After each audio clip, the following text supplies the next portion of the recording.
I didn't know there was such a vast bit of country out here. This was an opportunity very difficult to turn down. It was an opportunity to get out there, and I've now had the opportunity to walk or drive nearly over every piece of it.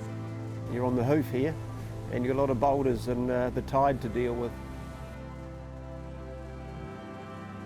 The family's had the property west of Wellington, overlooking the South Island and the Cook Strait for 93 years now, so it was born in 1926. It's a farming operation. We developed Boom Rock 23 years ago, which is corporate entertainment.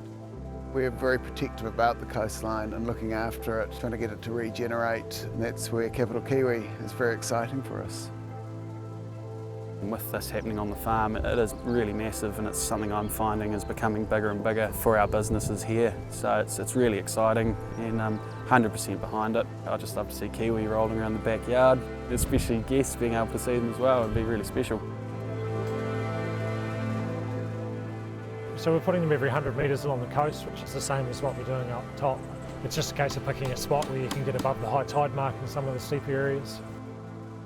With this program, it's sort of a microcosm. We're testing out a whole bunch of little things, including the trapping and the trap network and the types of traps we're using, so that, does everyone like it? Yeah, they all do. But our short-term goal is to bring kiwi back. And really to achieve this goal throughout New Zealand, we've got to be mates to do it.